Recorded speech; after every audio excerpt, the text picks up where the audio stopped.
जय श्री कृष्ण, राधे राधे। आज की इस वीडियो में हम जानेंगे प्रदोष व्रत कब है, भोलेनाथ भगवान प्रदोष काल के समय कहाँ विराजमान रहते हैं तथा प्रदोष व्रत की कथा का वर्णन करेंगे। चलो हम वीडियो शुरू करते हैं। मार्गशीर्ष मास शुक्ल पक्ष का प्रदोष व्रत 24 दिसंबर रविवार के दिन रखा जाएगा। यह दिसंबर का दूसरा प्रदोष व्रत और साल का आखिरी प्रदोष व्रत होगा।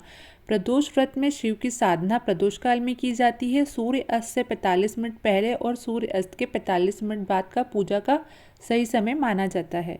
रविवार की प्रदोष पड़ती है तो शिव जी बेलपत्र के नीचे निवास करते हैं। प्रदोष व्रत में व्रत कथा का पाठ या श्रवण अवश्य करना चाहिए, तभी व्रत का पूर्ण फल मिलता है। पौराणिक कथा के अनुसार एक गांव में गरीब ब्राह्मण परिवार रहता था। उस ब्राह्मण की पत्नी प्रदोष व्रत विधि पूर्वक करती थी।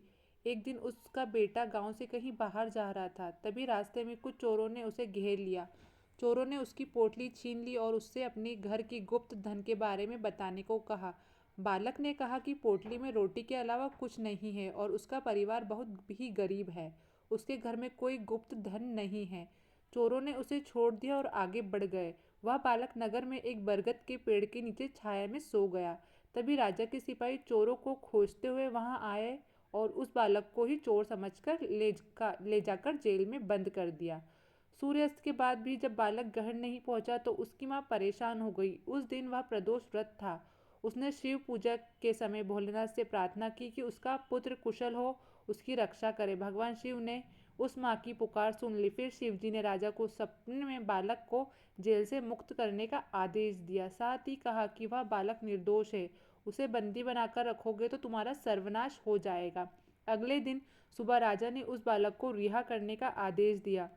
बालक राज दरबार में आया और उसने पूरी घटना राजा को बताई। इस पर राजा ने उसे माता पिता को दरबार में बुलाया। ब्राह्मण परिवार दरबार में बुलाए जाने के आदेश से डरा हुआ था। जैसे तैसे वे राजा के दरबार में गए। राजा ने कहा कि आपका पुत्र निर्दोष है, उसे मुक्त कर दिया जाएगा।